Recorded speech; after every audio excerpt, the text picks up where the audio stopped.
Board games we might be talking about. Once around auctions, but we're not gonna shout. These auctions don't continue indefinitely, they only go once around. And we'll talk about some games in which this mechanism can be found. And we'll talk about how it affects the game. And we probably won't talk about the very name, although once around auctions, it's a very sensible name, and I approve.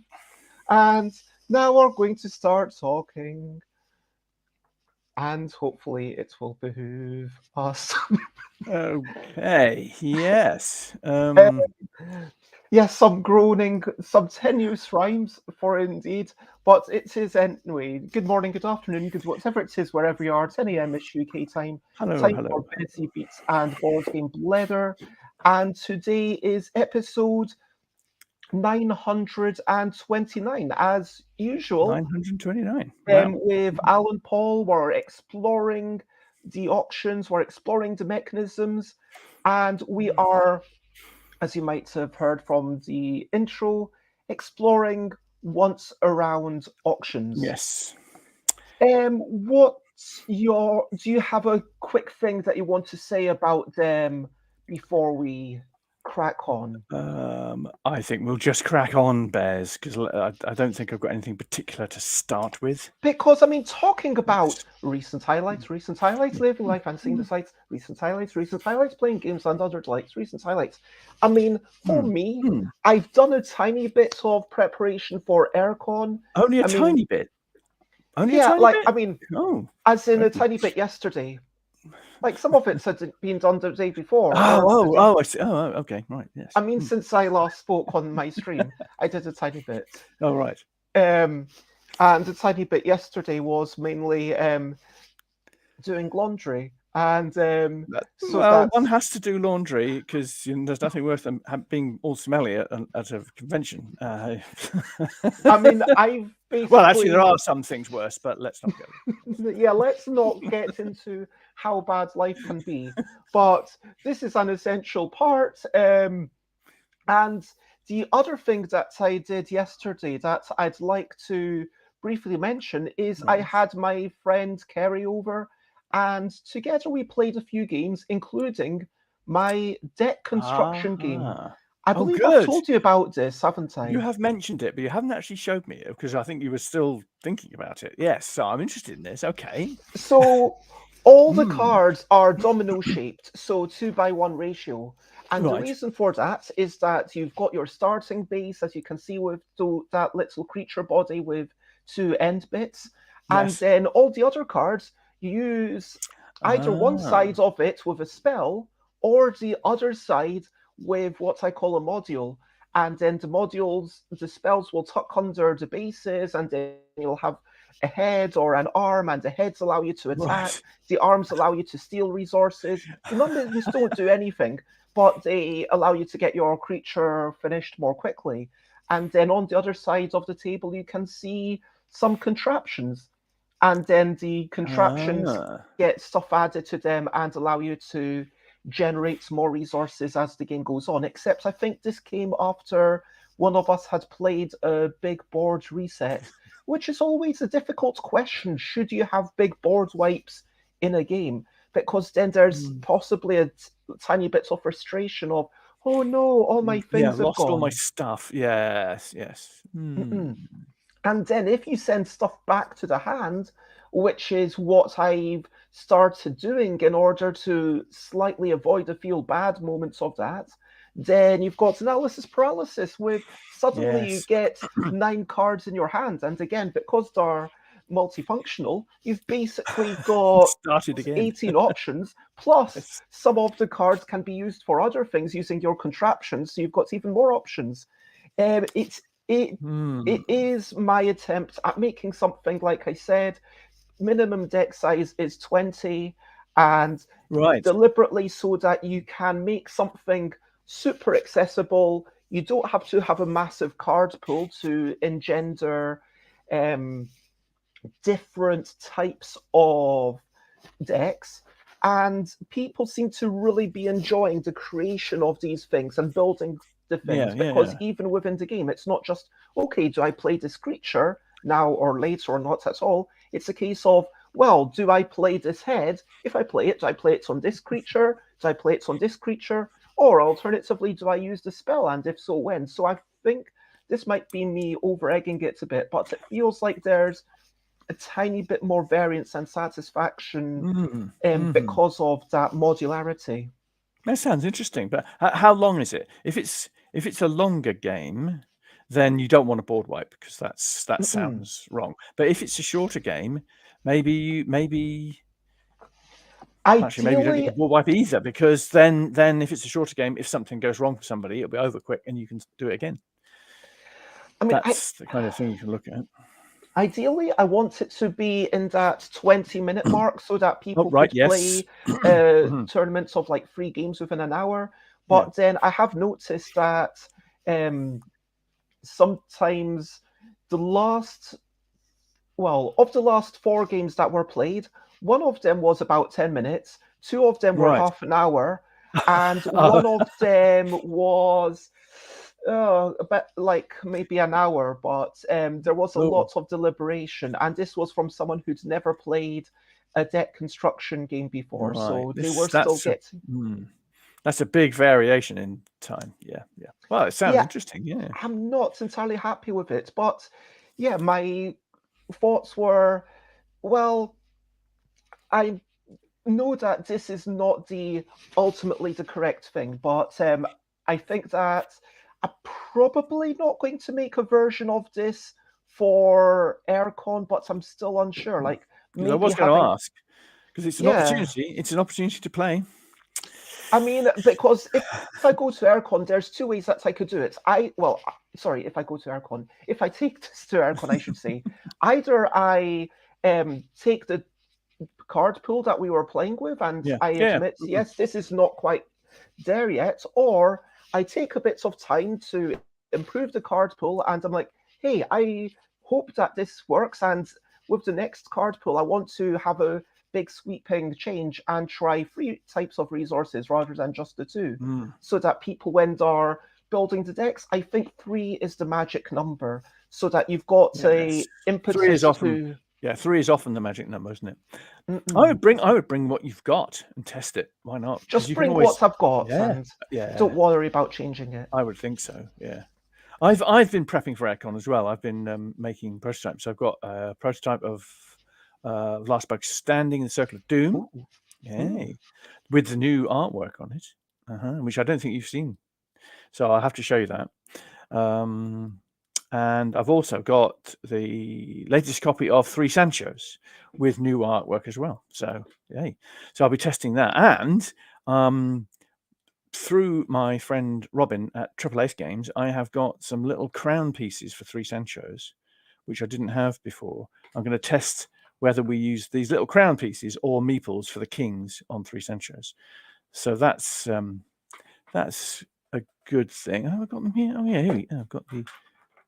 Yes, the crown pieces look a bit like this, so they're quite nice and kingy. So they might be a bit more thematic than meeples. You're muted. And I do like the color. Yeah, no, that's the color is not probably player color. I've got red, green, and yellow pieces because I have red, green, and yellow player pieces. Fantastic. I mean, hopefully that red is dark enough that even people who are red, green colorblind can tell the difference. These are just my prototype. I painted them. Of course. They were 3D printed in grey, and I painted them just with whatever colors I am to have, which are red, green, and yellow. So the shades won't be right at the moment for the game, but I'm testing because they're quite chunky, these pieces, and I just wanted to make sure, although they're almost the same size as the meeples, they're just a tiny bit bigger, but they are a bit chunkier. So I wanted to make sure they're going to work. But that's exciting. Yeah, And it is. did you see the Twitter poll where people said that Last Bug Standing in the Circle of Doom should be titled by its full title? Oh, I didn't see that. Oh, right. I'm good. Oh, I'm glad. Yes. Well, I mean, the choices I put were Last Bug Standing, Circle of Doom, Last Bug Standing in the Circle of Doom, Right. or no opinion. Because I always like to put a Yeah. no opinion vote if I'm actually caring about what people think. Otherwise, it feels like a bit random if people just have to arbitrarily choose one if they're on the fence. And so, yeah, I wanted to ask if you Yeah. had any thoughts about that. But What was the voting numbers? Do you know? oh, it wasn't massive. It was like No. 20 people, something like that. Sure, that's fine. That's fine. Yeah, But great. Well, I'm glad to hear that. Yeah. I think it might have been because those people know me and they thought, oh, it's a Bez game, and so the title should be. Well, that is one of the reasons why I thought Last Bug Standing in the Circle of Dreams. But if I can I just show? Shall I show you the box? Yes. Hang on. Absolutely. And Alan comes back with a box, Sorry, presumably in the hand, presumably on Alan's lap. And there we go. Last Bug Standing in the Circle of Doom. Nice. That really looks like an old VHS style cover. It's a big movie. We've put at the top there, if you can see it, it says Surprise Day Games proudly presents a game by Bez Shariari. I don't know, actually, one of the things I need to check with you is how you want to be named on this box. But anyway, there we go. And then you've got the that thing, and then on the back, well, the back's not done properly yet, but there's some shot of the components and stuff like that. So, I mean, that's definitely moved on quite a bit. Oh, yes. Time. Could you keep it in camera for a moment? Oh, sorry. Yes, sure. Yeah. And I could imagine some titles at the bottom, like if it was all, spanning the full length, a bit more like a movie poster, that would be cool. Yes, this box is not quite the right size, so the wraparound doesn't quite work, but it gives you the general idea. And these are our four Bug-Eye monsters. You've got I have names for them all, but I can't remember what they are. Oh, I didn't write that down. Never mind. I have little pet names for them all, so that we can. Do those names appear in the manual at all, or No, I haven't put them in there, but I think I might. Maybe I should put them somewhere, shouldn't I?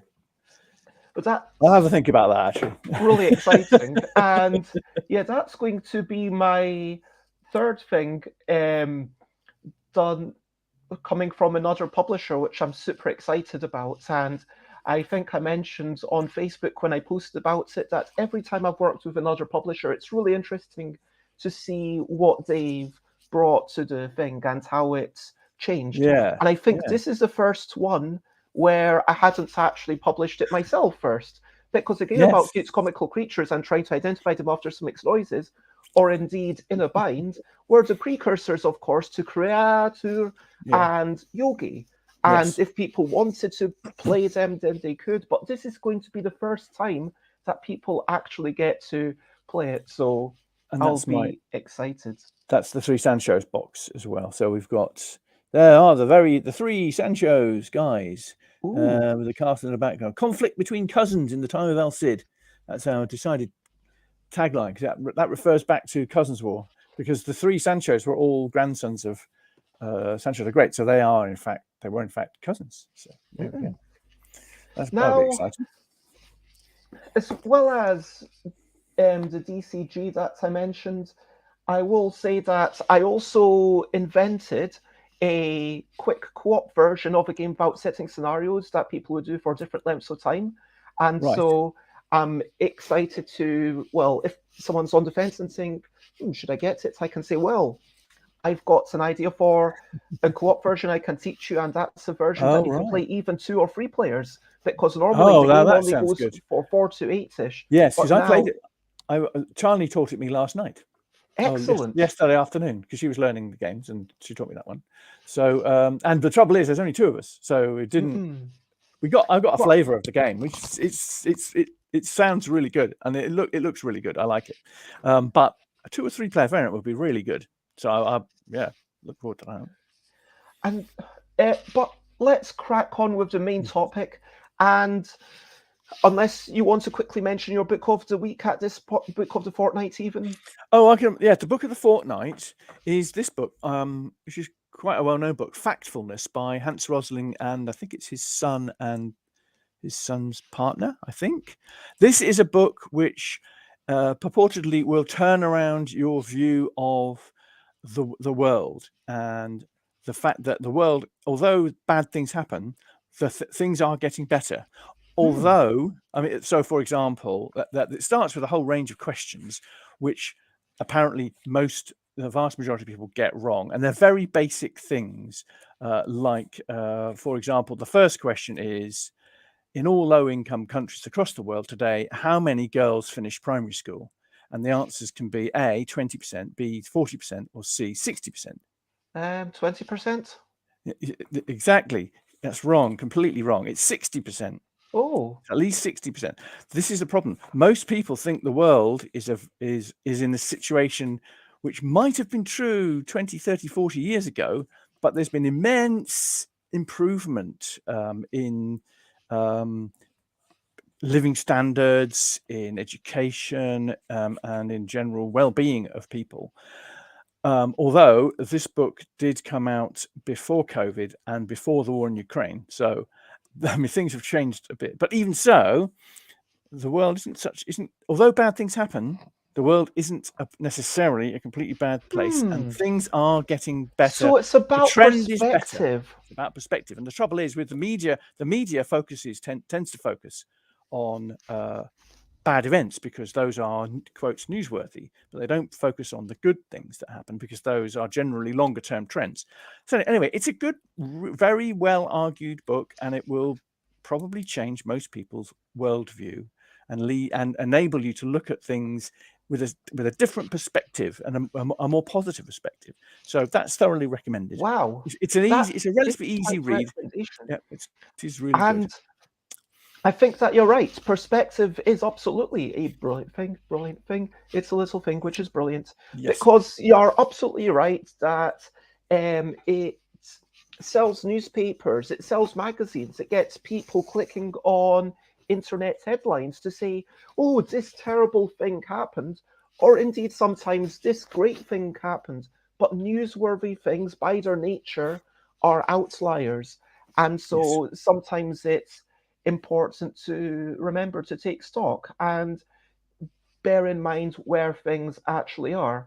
And I do think that if you're going to spend a little bit of energy learning about the world, it's probably better to do it from books than newspapers. I don't know if you'd agree. Yes, I would agree with that. Yes. The interesting thing that he has a range of 12 questions or 13 questions, which he asks in the book. And he's used those questions on a variety of very, very different audiences, including things like people who work at NGOs or, people who are Nobel Prize winners, as well as more general audiences. And he finds that the actual percentage of people getting these right doesn't really change that much. It's still most people get most of them wrong, which is interesting. Even the people who work in NGOs who ought to know some of the basic facts about the world still don't get it at the moment. That's not good. No, I want to move to the main topic. Remind people to comment, ask questions, follow, all that good stuff. And as we get into the main topic, I think let's start off by asking, how was it defined in the book, Building Blocks of Tabletop Game Design? And how has it been defined on Board Game Geek?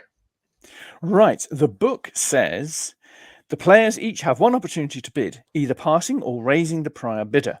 The order of bids is determined by one of the turn order structures.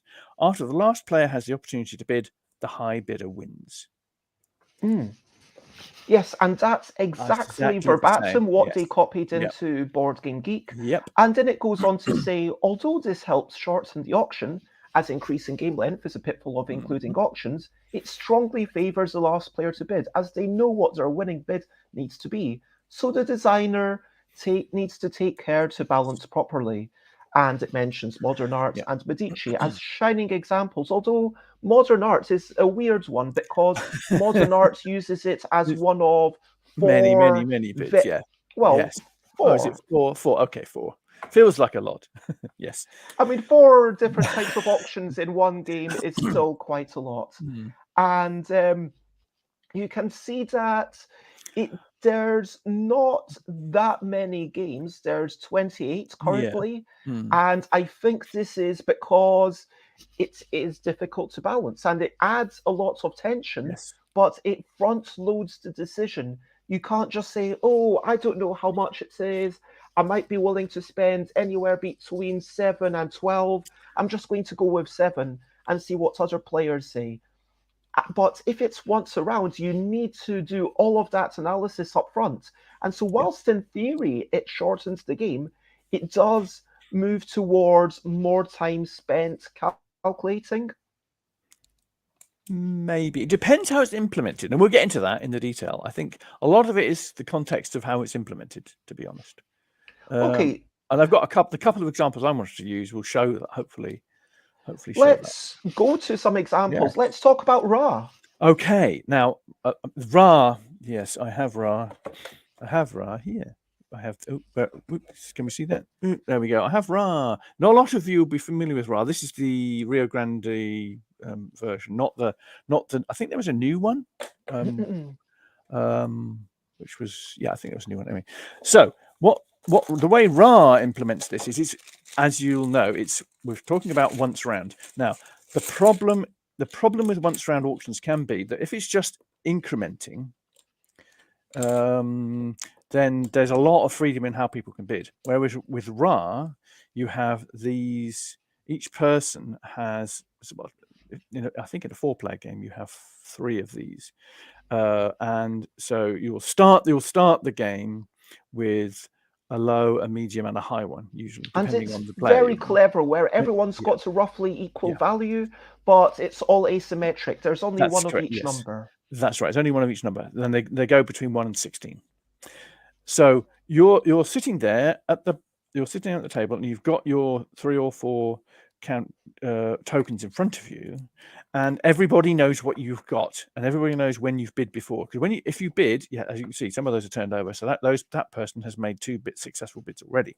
So everybody knows exactly what you've got. So in that sense, there's perfect information, even for the person who's starting. The only bit you don't know is whether the person is actually going to bid or not. So when you bid for something, you put your token in the middle of the table, you push it forward to show that you're bidding, and your person to your left can then choose whether they overbid or pass. And as all the numbers are fixed 1 to 16, you can only overbid or pass. That's all you can do. And of course, you could overbid by using. I could overbid. If somebody's bid 7, I could use my 8 to overbid just by 1, or I could use my 13 to overbid by more if I want to. If I want to really push it. So a bid. And the reason you do that again is because it is once around. It's once around. You have to make a decision on how much you're going to push it, because you only get that one opportunity to bid. Now the clever, because this is Reiner Knizia, so as you'd expect. It's really cleverly done, because Reiner Knizia really knows how to do auctions. I mean, starting tiles are very cleverly balanced, so that you know, if you've got the 16, it means you're going to have, I think it's the 2 if it's a 4-player game. So you'll have, if you've got a really high one, you'll start the game with a really low one as well. If you've got a medium one, like a 9 or a 10, you'll have 3 relatively medium ones. So it's very well balanced. And what you're bidding on is tiles. So basically, on your turn, you either take a tile and put it onto the row in the middle, which increases the value of the lot, or you start a bid. And when you start a bid, the person to your left starts. So when you start a bid, you get the last bid.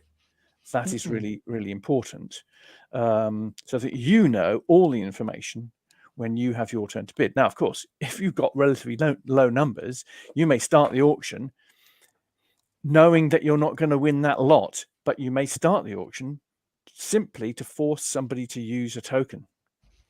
and that is a Yes. strategy you can use. If everybody else has run out of tokens and you've still got tokens left, you can take a large lot for a relatively small token. So there is integrated into the game, which is really clever, is not just the auction, but also that thing where you can decide to run everybody out of tokens and try to take a lot of stuff at the end. Yes, Very determining cleverly implemented. when the auctions happen, given that the lot continues to grow and grow and grow, and there's almost a tiny bit of push your luck, I would say, here. Yes. A game of chicken of, okay, do I choose to stop It it is. here? Or... Yes. So if this player has got a 1, a 2, a 4, and a 7, now that player will want to probably have lots of auctions. So if for a 1 value token, you may only want to take 2 or 3 tiles. A couple of tiles might be good enough for you if you've only got a 1 token. So you can afford to provoke an auction in knowing that people will probably bid, and they may overbid, knowing that otherwise you'll get it for 1, which is really clever. And the tokens do move around as the game goes on. I don't want to get too bogged down in all the details, but what would you say are the key takeaways of Ra? The key takeaway for Ra in Once Around is that it's fixed amounts. That's key, and everybody has their own individual fixed amounts which vary. So you're either overbidding or not bidding at all, and there's no question about that. The other key takeaway for Ra is that the bidding mechanism is heavily influenced by these, as you can see in this diagram, the tiles at the top come out, and those are Ra tiles. Those will close off the auction. If those Ra tiles, the orange ones, go all the way around to the left-hand side, that ends the auction phase, ends the whole phase of the game. So that puts pressure on every player to make that decision. And if you don't use your tiles, you lose out. You won't get, if you don't use your tokens, you won't get tiles for them. So there's time pressure on you to make that bid. And the single auction makes it really tight decision making. That's the key. I think that what you've said about pressure to act is really interesting. And I just want to quickly note that, yes, normally the decision space might be almost intimidatingly large because with English auction or in a turn order until pass, you can sort of fudge it a little bit, like I just said. Just shout 7 if you're not sure, and it's somewhere between 7 and 12. But by giving you a fixed amount, it narrows the decision space slightly, and it actually helps guide you. Yeah, we can compare it with Goa. If we compare it with Goa, for example, which also has... Are you wanting to jump into Goa? Yeah, that would be great. Thank you. Yeah, if we look at Goa, well, basically, the auctioning in Goa is... let me get rid of that for a moment.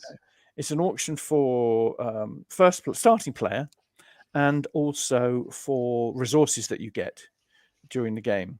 So the way it works, have we got a picture with the player tokens? There, that's it. Right. So the main things you're auctioning are is starting player, or you're buying these tiles. Now those tokens are player tokens. So that blue 2 is blue player 2, I think. So you are placing your tokens in a orthogonally adjacent, usually, line, linking to the previous one. So I don't know quite why that... the 4 is there. If there's no possibility that you can place, you can skip to some other one. So the 2 and the 3 are linked because they're orthogonally adjacent. The 4 is there because if there's no valid orthogonal link, you are allowed to start somewhere else. So then, once everybody's placed their tokens, and you place them all, you then go to the you then auction each tile that they're on. So at this point, there would be there's a 1 token probably slightly off the board to the left, and that will be a flag which is indicating where the next token must be placed. So you'll auction that flag first, then you'll auction the tile the 2 is on, then you'll auction the tile is 3 on, and they're all once round auctions, but they use money. Now the money in Goa is in cards, ducat cards, but it is money, and the once around is simply you have to bid higher than the person before. So there is more of a decision there is a more difficult decision to make, because unlike with Ra, where you've got a very limited number of fixed value tokens, in Goa you can bid whatever you like, and you can jump bid. You don't have to bid one increment higher. You can do, like, if the value's 2, you can bid 5. I mean, of course, with a once around Yes. auction, you should always be able to bid anything. Yes, exactly. So it does mean that the decision is trickier. And also, once we've done one of those auctions, then immediately after we've got another auction, and then another auction. So there's a lot of decision processing you have to do in Goa. In terms of planning and setting yourself ahead, up for the full 4 auctions, what's going to happen? Exactly. So it's going to take longer. It does take longer. Well, Goa is a longer game than Ra, and it's a resource management game, very much. Having not played it myself, it seems like this planning ahead of what auctions there are going to be in the future, it does tie into a similar emotional space compared to planning ahead for what you're going to do for that once round auction. It's kind of, again, front loading your decisions, forcing you, giving you a little bit more information, but at the same time a little bit of speculation about the other players' motivations. Yes, there's 2 parts to it. Of course, there's placing your player tokens to indicate what tiles you would like to be auctioned, and then there's the auction itself. Now, the theme of Goa is you are Portuguese merchants in the spice trade, so it feels very good for this kind of theme. So you are, and having money as your auction currency is quite appropriate, obviously, like in a lot of auctions. Whereas with Ra, it's just numbered tokens. So it really does fit very well. I mean, of course, being a merchant, it ties in perfectly. Yeah. But what would you say are the main design lessons here? Right. The design lessons here are that it's players decide which tiles will be auctioned. I think that's key. So it's not just a random auction of a bunch of tiles. It's you've decided, well, collectively, obviously, but you've decided which tiles you want. So that means it's automatically forcing you to do good planning. With Ra, you don't really need to plan in detail, because you can't tell what's going to come up in the tiles in Ra. They're just randomly out of the bag. If you don't start the auction, it's a completely random tile. Well, it's a random tile from the bag. You can work out the probability, but you don't know. Yeah, but with this game, you can see what's on offer. The whole board is open, as you can see in this diagram. Everything's face up, so you can see the kinds of things that are going to be coming up in the auction, and you have some element of guiding that by placing your tokens. So that's how that design works, and it's very well integrated into that theme. It feels like the right thing for the theme. And of course, as most games, money's quite tight in Goa, but then what's new? That's what we do. Yep. I would like to bring up a couple of examples. And firstly is the traditional German game Skat, which, for those who don't know, is about, I mean, in Germany, I would say it's as popular as Bridges over here. Yes. It's as well known, and probably more so, I would say. I've played it once with a German family who, now, it's a game for exactly 3 players. It's not for any other. And every round, there's going to be one person who is playing against the others. And whereas in Bridge, you keep going round and bidding, and you can keep raising the bid, and it's essentially turn order until pass in Bridge. In Skat, it's a once around auction, and it's how much do you want to be the aggressor? Because it's 1 versus 2 every round. And so do you want to join the pair of people, or do you think that your hand is strong enough that you're going to be I can't remember the actual name for it, but the lone wolf in this hand? And I think it's just interesting to remember that any auction can be for anything, and it can be in order to facilitate an action, in order to bestow upon you a certain title or opportunity, or to start indeed, bidding in trick-taking games is an auction that I think if modern game designers haven't played a few trick-taking games, then you owe it to yourself to play it through. Yeah. So solo whist sounds. This sounds quite similar to solo whist. I think. Yeah, I Whist, mean it's although a bit less English and more German. yes, but I'm not. I can't remember. Like obviously, there's a whole bunch of Yeah. details that I'm not going to get into. In solo whist isn't a single round auction. Solo whist you can I don't think it's single round. I think you can bid more than once. Regardless, I wanted to mention Fleet partially just because I've played it relatively recently, and in Right. fact I played a second game quickly last night on Board Game Arena, where it's available. And I played it a very long time ago. I got a copy and played it a very long time ago, but it's been a while, so I don't remember it one really. common thread that we're seeing throughout all of these games is limited money and Yes. not being able to find change. Now, in Fleet, it's really interesting because you're drawing cards, and each turn you use cards either as their money in order to Yes. win an auction for one of the Right. investments, which are those kind of parchmenty things beside the players, Mm. or you use them as money in order to launch a ship, or you use it as the ship to be launched, and each ship costs a certain amount and gives you an equal amount of victory points, or finally, you can use it as a captain and just take it out of the game essentially, because each time you launch a ship, you'll have to just choose one of your cards to put on top of it. And of course, that card will likely be the things that give you just one money rather than two or even three. Yes. Yeah. But at the same time, there's a really interesting decision of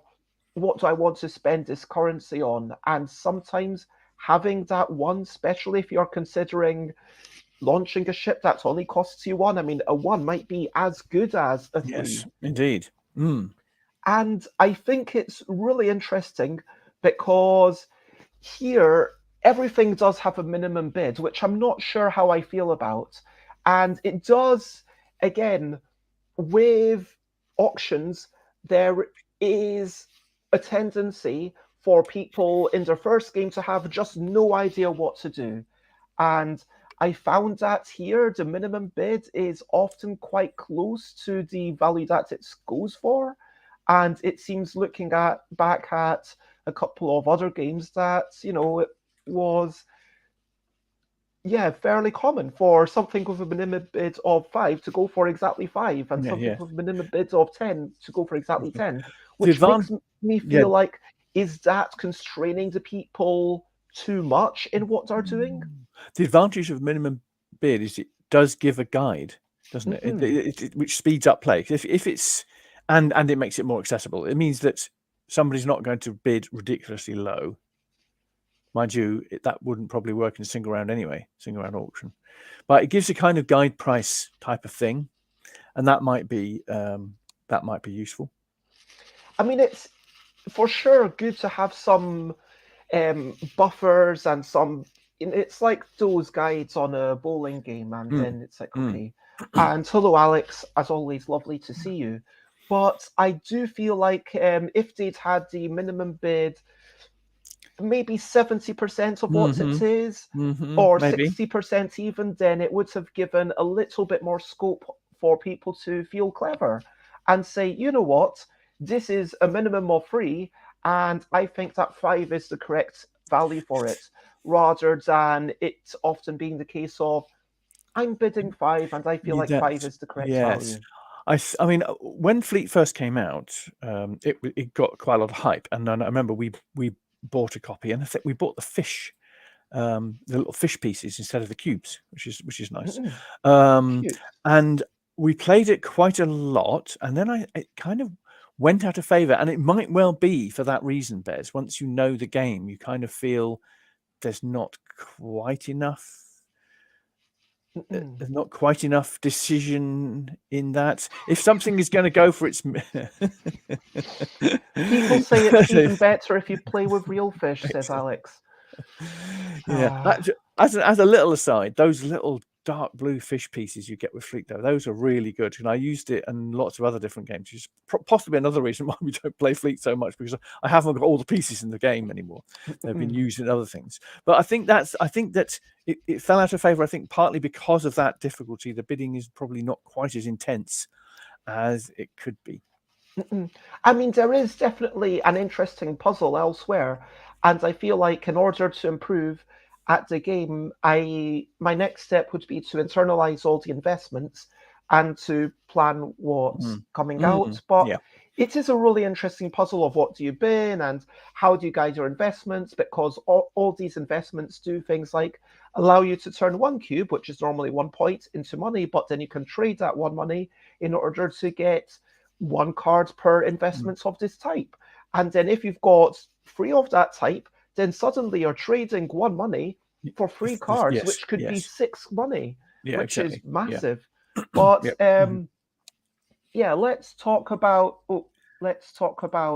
Stevenson's Rocket. Yeah, I wanted to mention this one. It's another Reiner Knizia one, because as we've always said here when we're doing auctions, Reiner Knizia is the master of auction games. Now, Stevenson's Rocket is it's a train game. Surprise, surprise. So when you in this game, you'll get shares as you trace your railway line along, extend the railway line. You get shares, and then use the shares in a little bidding mechanism. Now, the thing about shares based games is that multiple players have shares in the same company. Now, the way Reiner Knizia has implemented this single round auction here is that if you try to extend a railway line, any player who has shares in the company can try to veto that move and move it somewhere else. And that's what you're bidding on. So if you want to move it, so say you're moving it towards a city that I don't want you to go to, I could call a veto round. The locomotive will still move, but I could say, well, actually, I want to move it to the west rather than to the north, or at least actually as its hexes.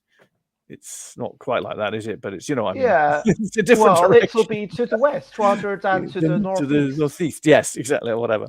And you bid a number of shares that you've got in that railway line to force that move, and the person to your left can then overbid to move it somewhere else, or indeed to have it go back to where it was going to go, and then the winner puts their shares back in the general pool, and the other players keep their shares. So it's such a clever mechanism, because how much you bid is going to depend very much on how many shares you have got. If you've got a controlling influence, you may be able to spend a few shares to make the train go in the right direction, but you'll be weakened by that. Just by somebody calling a veto round, you can be weakened. Your shareholding can be weakened if you want to make it go in the right direction. This game. So just to clarify, there are 8 companies, as suggested by this image, and you're spending your own shares in order to build up the track of that company. Is that how it goes? No, you like a lot of Reiner games, you have 2 actions in the game. Your actions can be taking a city, you can placing stations, or you can extend the railway line.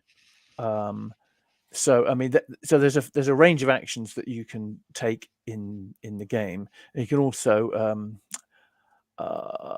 you can get passenger tokens. So there's quite a lot going on.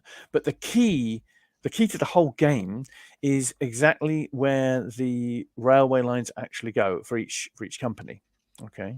So and you part of the end, focusing on the balance between it's about the multifunctional utility of the money, because you can trade it in for influence, It's not or money. you No, can. you're. These are shares. They're not. Yeah, They're not. okay, I Yes. understand it's technically shares, Well, it needs. but you That's can either important. trade them in for immediate influence over where the thing goes, or you can keep it for For the value of the shares. Yes, the important thing in Stephenson's rocket is that if two railway lines join, then they merge.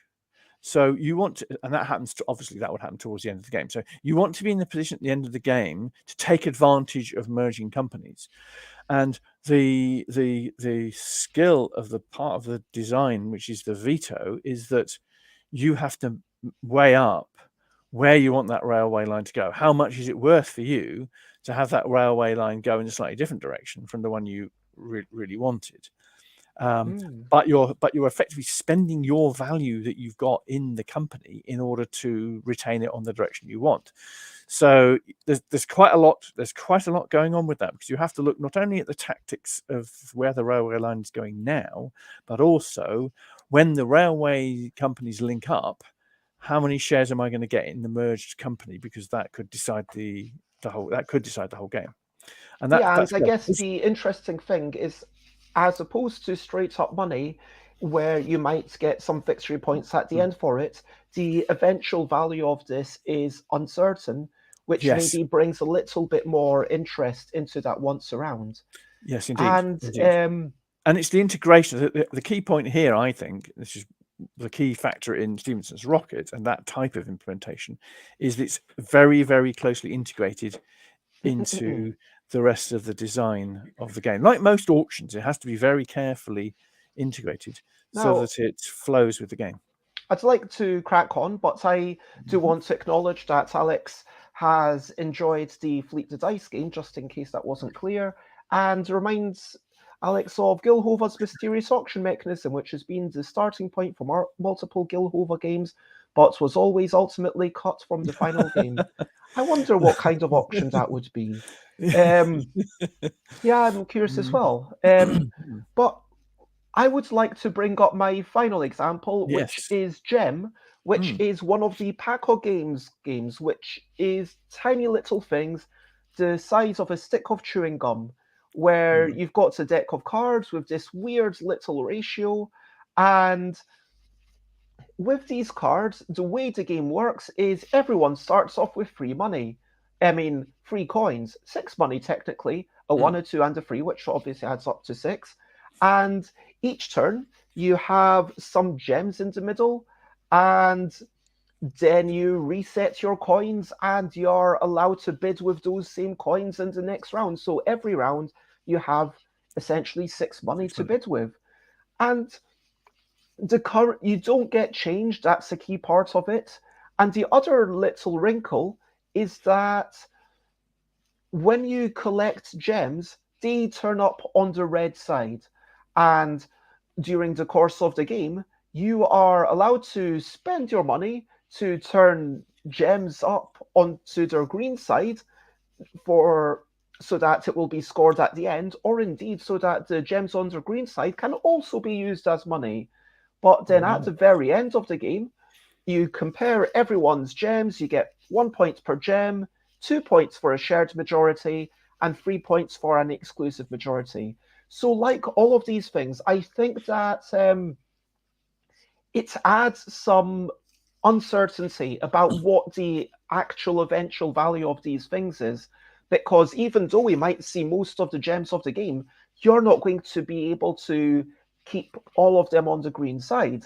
And what you flip to the green side affects what I do.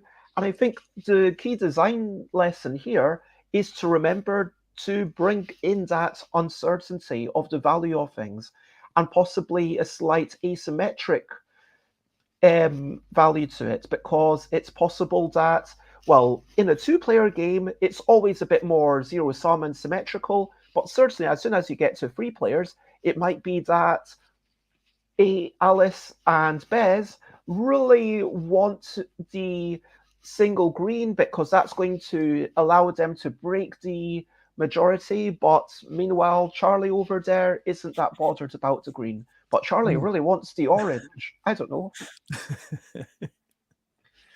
But yes, that's Gem. And I think let's take a step back and ask, how do once around auctions impact the game? How will it affect the experience at the table? And for me, I feel like it makes it more almost regimented, less chaotic. Yes, I think that the key there is planning. So that if you've got a single round, well, if you've got a single round auction, even in Ra, you have to have an idea, a good idea of what you want to get out of it, because otherwise you will underbid or overbid. You have to have a good, clear concept of how you want this bit of the game to go, which is good. It doesn't have to be entirely fixed. I don't think it has to be completely rigid, but you do, as a player, when you're playing the game, you have to have some form of plan. So with Ra, for example, it's helpful if you know, if you've got a 16, you have to have a relatively clear idea of how much you think you might get for your 16. So that you know when to, because you can, I mean, the classic thing is Ra, if you've got the 16 and you want to take it, you don't bother, you just take it and let everybody else, nobody else bothers to bid, you just take it with 16. It's lots of stuff. Whereas if you've got something like, if you've got something like a 4 in Ra, or if you've got a collection of low, say you've got the 2, 3, and the 4, and that's your 3 tokens you've got. You have to have a clear idea that you're not going to get very much because people will overbid. But And it's that a means common that theme you're in planning. every once around game, not Yes. just Ra, of course. No, not just Ra. I agree. It is planning is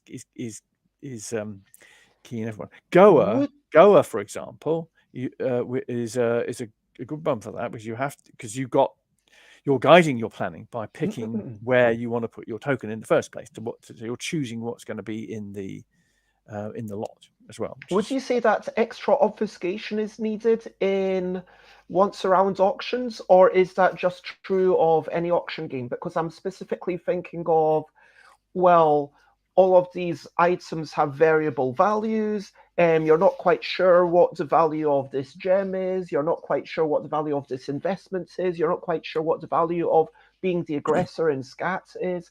Do you think that's more important in once around auctions?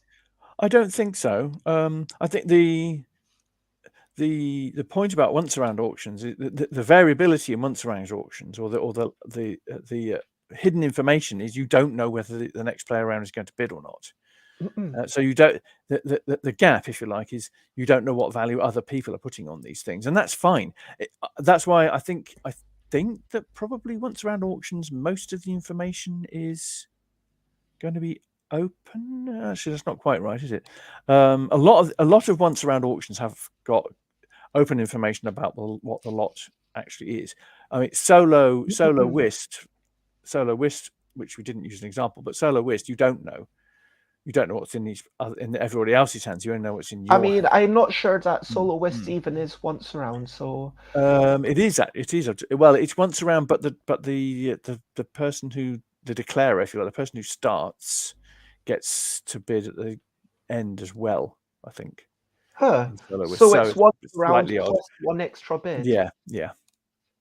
Interesting. I mean, that's obviously one of these little weird edge cases that doesn't quite fit neatly into any of these. I like it. I do. I mean, in Gem, one thing I didn't mention is that because the winner gets to choose any of the gems in the center, so that does lead to a little bit more player chaos. I So think any of them, not just they're not bidding for one thing. You're just bidding for choices. Well, yes, there might be 3 left in the center, and then the winner gets 1. Then there's 2 left in the center, the winner gets 1, and so forth. So the winning bid is presumably going to keep going down as people keep taking the most important thing. And it's a question of how much is what's left important to you. And maybe someone's bidding on one thing, you're bidding on something totally different, and you need to understand that. And I think once around auctions, it's more about analyzing the other player's desires. Yes. Whereas in a more freeform auction, obviously English auction being the, you can do a bit more bluffing. You can raise the price, hoping that someone else is actually going to come in and buy it, even though you don't want it that much. And yeah, there's a little bit more opportunity for that. Conversely, the one thing that someone mentioned is that the advantage or for the last player can be used to as a great leveler to say, I mean, you mentioned in Ra, the person who calls is the last bidder. Yes. Same in modern art. With the once around auction style, the person who put down that painting is going to be the last bidder because in theory they get a small advantage. But then the thing to note is that the lower the granularity, I think the smaller that advantage is. For example, if everything is worth one or two, then in that ridiculous game, it would be fairly trivial to work out the correct value, and then you're stopping anyone else from getting Yeah. it Yeah. unless you're Yes. going to overbid. Whereas if you're not sure if it's 7 or 12 or it could be anything in between, then that's a lot more about finesse Yeah. I think and that gives more advantage to the last yes, player. Ra does that very well because if you've got the 2, the 10, and the 16. Now, if somebody bids 11 for something, and you only rated it at 10, at that point, you 16 sounds like too much to bid, so you'll just pass. But if you overrate, if you overvalue something, you'll pay your 16, and that's the great thing about the value of the tiles is that it's influenced by that timing mechanism, which is why Reiner is so good at this. So if you think that the auction is going to end, then the value of the tiles that are there go up. So if I valued a set at roughly 10 and I've got the 16, but I think that's going to be the last time opportunity I'm going to have to bid, I'll take it for 16. And that's the clever way in which this particular auction in Ra is Yeah, the implemented. pressure to act is really Yes, interesting. yes. Let's talk about how versatile it is. I mean, why are Yeah. there only 28 games Right. on Board Okay. Game Geek Yeah. with this? I think it's actually, as an auction type, it's versatile in the sense that it's quick. It's a single round that's over and done quickly. Why don't we see more games with this as opposed to turn order until pass? Because of the problem is that there is that problem which we already identified, which is last player advantage. So the value of a single auction of a single round bid, a single round auction, might not come out at what most people would see as fair if it's not implemented correctly. And that's one of the things. I mean, that's part of the game of Ra. Actually, in Ra, the fact that you sometimes have to bid a very high thing, even though the tiles that you've got that you win in the lot aren't necessarily what you really wanted to have. Sometimes Sorry, you have I'm to do laughing it. because it's like, if I'm learning one thing from here, it's like how much you love Raw. Well, it's probably the one I'm most familiar with. I think the part of the versatility is how you manage that problem. So, for example, does the start player, does the auctioneer, if you like, or the start player in the auction, does that vary? So, do you take it in turns to be start player? If you take it in turns to be the auctioneer, that can even out the last player advantage. So, although if I'm having to start the auction myself, I've got no information. But if that disadvantage moves around, it can be seen as fair in the long term. Or on the other hand, if you've implemented it so that players at least have some control about who that start player is. So, for example, like with Goa, if you like, you're bidding for start player as the first thing you do anyway. So that's handy.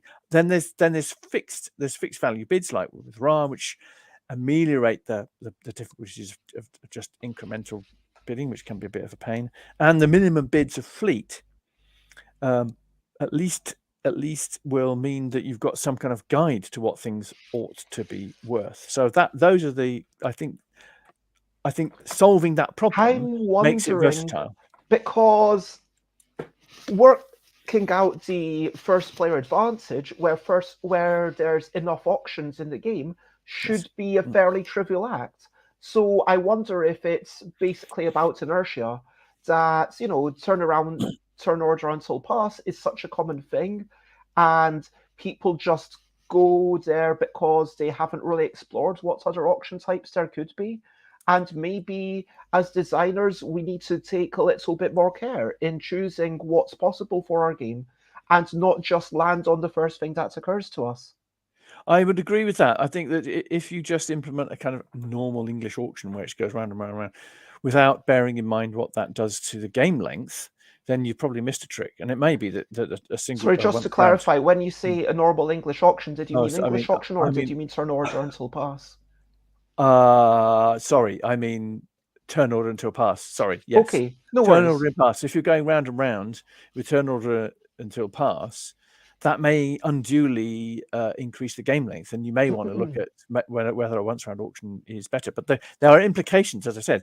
If you've got a once round auction, it can't be just once round auction always starting with a single start player, because that means that somebody will always be disadvantaged and another person will always be advantaged. So you do have to be careful, which is why I think the like all auctions, we've talked about it before, is integrating the auction into. But having it's your turn to start the auction marker, or having, okay, either you start the auction or you get another action, doesn't seem like that big a thing.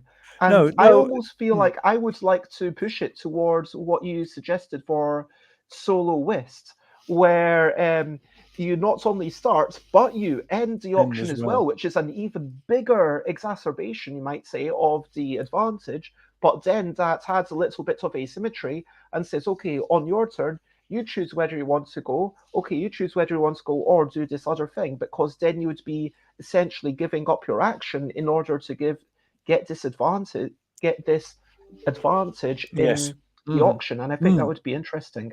It is. And it is. Alex suggests how about an I split you choose mechanism, but then afterwards the auctions are bids in an auction. I mean, I'm not quite sure what you mean, but that sounds very interesting, and I'd love to see you continue down that thread.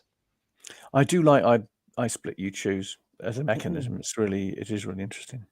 Bit different, but I think it's important here. I think that the key thing here for implementing is that as Goa does, Goa has successive auctions, and they're fairly quick because they're all once round auctions. But it's player number 1 does the first one, then player number 2, then 3, and 4. So you're all getting the same chance, and it's the tile you chose that you get the chance. I think you get the last bid on the one that you. If you're the auctioneer, the bidding starts for the person to your left. So you're getting the chance. You can see all the bids that people have made for the tile that you want. So you are getting that final say, and that's fair as a collection of auctions, and that's key, I think. Now, pushing on, have we used it in any games? I personally have not, but after this conversation, I feel like I'm actually quite excited by the notion of start an auction with an advantage or do an action, which gives you another advantage. I quite like that idea, and I would like to explore it a bit more. Yeah, I haven't used once round auctions. Yes, I would be quite keen to have a go. I mean, we've talked about auctions so much. There's so many which are interesting, and I haven't used. I very rarely do auction games. We did a game called Fizzed a while ago, which is sealed bid auctions. But I think that's the only auction game that we've actually published. I think I might be wrong, but I think it's the only one. And that was a fun, but that wasn't relevant to this particular discussion. But, so I'd be keen to try. I think I'd be keen to try them out, actually. So when is it good? And who? I think that we've said it's a fewer decisions to make, and people understand that you're going to take a while to make the decision because it is so meaningful. So I think it's a good auction style for people who like to do a bit more analysis and have a slower, more thoughtful game. I'm not sure. I because it's a single round. I think it's quite a quick method of allocating resources, especially if you have fixed bids, because then the decision space is much less. If I've got the 16, I know I'm not going to spend that on something trivial. So it's really quick decision making. It feels like overall each auction will be shorter. I agree, probably, but each bid is going to take longer, I believe. Certainly the first bid, and because that first bid has so much pressure to be the correct number.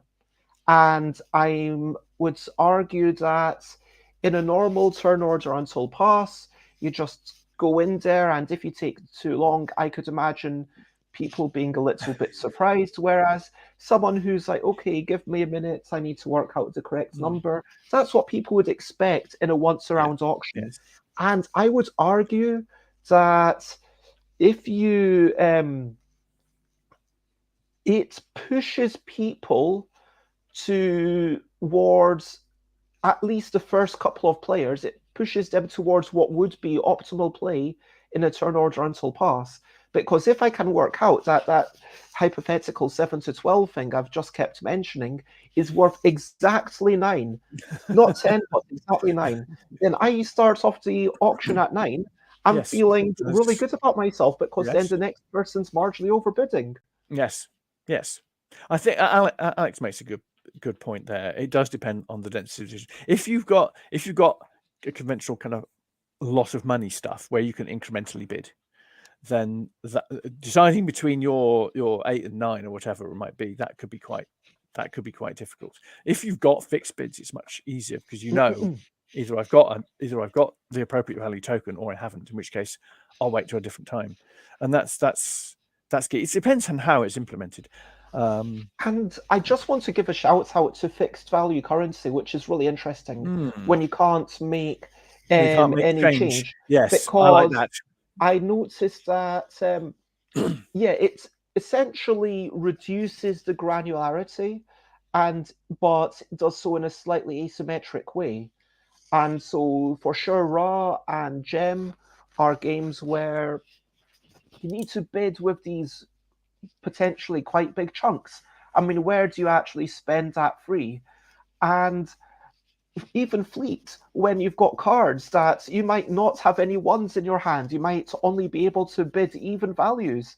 And then you say, well, I'm happy to bid 6 for this thing that's apparently worth 5, because I know I'm only going to. Then I just wanted to mention my own game about auctioning cubes after winning an auction to become the auctioneer. That game uses fixed currency of 1, 2, 4, 5, and 7. So everyone has the 1, 2, 4, 5, and 7, and there's no ways to get 3s or 6s in the game ever. Of course, you can make a 3 by having a 1 and a 2, and you can make a 6 by having a 4 and a 2, but that's beside the point. The point is that some coins are almost more valuable than their broad value would suggest. I mean, having that 1 in your hand is almost worth 1.7 because it gives you extra flexibility. I like the idea of multiple once round auctions with fixed values. That's really quite nice. Seems to be the typical way. Those fixed values seem to be a really common thread that it's worth considering in your game, just to reduce that decision space to an approachable level. So finally, what issues might there be? I mean, we've already touched upon the potential advantage, but any designer by this point should have realized that that's something that you can relatively easily design around. Yes. Oh, when is it bad? That's difficult. Okay. Well, it will be. It's bad if you've got a fixed start player, because I mean, I don't think it really works at all. I mean, but then again, nobody's going to implement it like that, are they? I mean, it's potentially, you have to get around that last player advantage problem and potentially the AP problem. So I think the interesting thing I found about this particular auction, once round auctions, is it's a lovely design challenge. And I think when we're looking at the games that we've looked at, most of the designers there have got around that problem, or they've embraced that problem and done it. So I mean, the issue is dealing with that last player advantage difficulty. Yeah, I mean, that's the thing to be mindful of.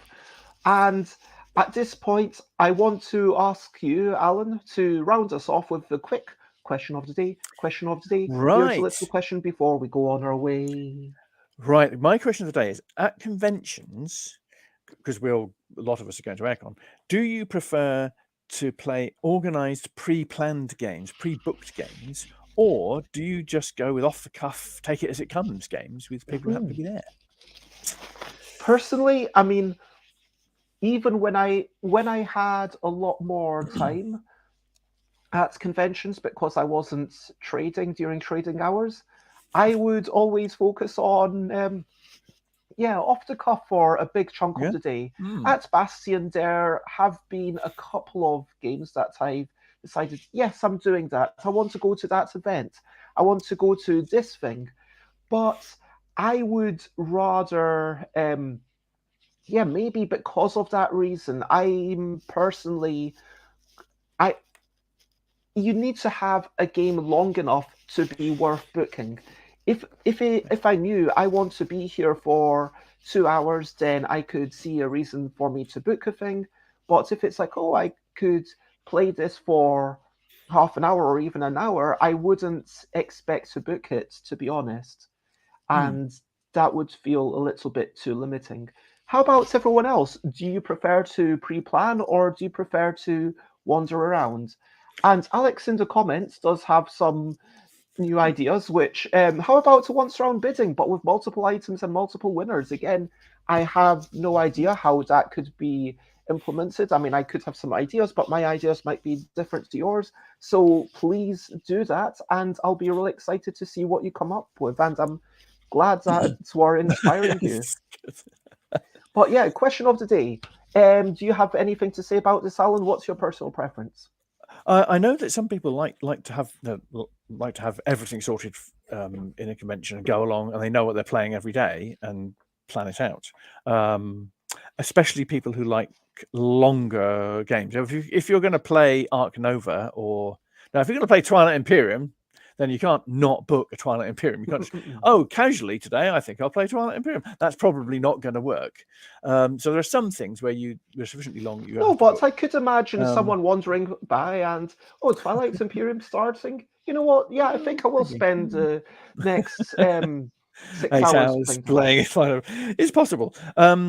So yeah, it's like if there's something that you really want to do, if there's something that you feel this is part of my expectations, then why not book it? But just be aware that booking restricts you to everything else. There's an opportunity cost always. I think this length is an interesting one, because I'm finding with 3 Sanchos is 30 to 45 minutes once you know it. So I haven't pre-booked any of the 3 Sanchos, but you're on a demo table, so I think they do say there's no need to book to go along and have a demo, which is absolutely correct. So I think less than an hour, probably pre-booking, is a bit irrelevant, because if somebody comes along halfway through, if we're halfway through 3 Sanchos, we can say, oh, it'll only be 10 minutes or so, and then we'll finish a quarter of an hour. In which case, they can either wait or they can go away and come back. So it's easy for less than an hour. If it gets to 90 minutes, 2 hours, that's probably a bit more difficult. If it gets to 3 or 4 hours, you definitely probably want to 100%. So over to you. What's up to you? Can share pots if you want to. I have some personal appointment that I'm going to have at 1 p.m. So I'm going to get out there, parts of my getting ready for aircon, do a bit of packing, buy some dark chocolate, make sure that I've got some snacks, because I know Charlie can't have chocolate, but there's a lot of people who do want chocolate. It's not just about Charlie. No, absolutely. No. I wasn't saying. I was thinking I probably ought to make sure I take some chocolate for me. I haven't got a team, you see. I've just got me. I was actually going to see. I should actually check in with people who wants to join us at the restaurant tomorrow evening, and if I need to actually pre-book, given that there might be quite a few of us. Would you and Charlie like to join us for dinner? Or don't know. I'm not exactly sure when we're going to arrive, for various reasons. It depends on when the meal is. So I mean, I was thinking basically after setup, so like 6 o'clock. 6 o'clock. 6 o'clock. Like, so that's not too late. No, that 6 o'clock would be fine. Do you have a place to go? Or Not Not yet. definite. Like last time, I think we went to Wagamama just because it's easy to get to table. But it would be nice to have, like, there is a very nice Indian place which could go to, and I know that's almost become a tradition. But yeah, I will ask people in the chat, and Yeah, if you want that's good. to join with Charlie, then my treat. But Brilliant. That'd be great. yes, is there anything that you want to do, something that you need to do? Please do share. I promise that I care. What are we up to? Well, obviously completing the preparation for aircon, packing and stuff. Although I've done most of the stuff now. I've even printed out some leaflets and stuff. So that's all in hand, and well, that's all done pretty much. But we are hoping that we're going to get a proper full date and for our house renovation work. So we're hoping to actually see if we can get a rental property before we go to aircon. Although I'm not exactly certain that's going to be possible, but that's what we're aiming at. It sounds like they've messed you around a lot. I'm sorry about this. Yeah, it's a bit of a pain. It's a bit stressful, but we're going to have a nice relaxing time at aircon. We have had, just as we started talking about aircon, we finished, and we've talked about my deck construction game, and we talked about my new version of a game about setting scenarios that people do for different lengths of time, Last Bug Standing in the Circle of Doom, Free Sancho's Factfulness, the fact that we are unaware of what's going on in the rest of the world quite often, talking about the fixed amounts. Or, sorry, actually, we talked about how brilliant context is and brilliant of perspective, yes. And talking about Ra, the fixed amounts and the pressure to act, which is lovely, about Goa, the planning, seeing 4 things in a row, place den auctions, and it's the player determined auctions, bidding for something that isn't just goods in Skat, having the minimum bid in fleets, and whilst that's great from a pointing you in the right direction, working out how much leeway you should give people to go over that minimum bid. Stevenson's Rockets, where you bid with shares, and then you've got to work out the balance of influence versus value at the end of the game. And it seems to be it's all about planning, and that by lowering that decision space, we can have a lovely, crunchy thing. And I think that my main takeaway is that I want to see more once around auction games, and I want to make a once around auction game now. And yeah, maybe there'll be something. Watch this space. And yeah, I will be coming to Aircon definitely with some new drawn together sheets. I've got triangle versus circle, which might be balanced. I'm not 100% sure. I've got an idea that looks good. That did look good, I have to say. I mean, it's very abstract, but then abstract shapes could still be quite fun. good. Yes. And I'm going to also bring my auction game, which looks terrible, but everyone, last time I played it, my feedback from someone was, don't make any changes. This is great. I want to buy this. So how many players? Between 3 and 6. Okay. So it's a fairly wide player count, and it is a little bit longer than my usual stuff. Let's say about half an hour, depending on how people are playing. Fab. But it sounds great. Bring it. Quite excited by that. And if you want to check me out, of course, I'm stuffed by Bez in all of the places. Oh, I need to also buy some wool, because I really want to try my 12-player game, which has been accepted by Now Play This, of throwing wool around and saying things that everyone loves. And okay, this has been, I've managed to test this with 8 players, but I'm hoping to test it with just more. with 12. Okay. Well, at least 12. We'll see how it works. Sure.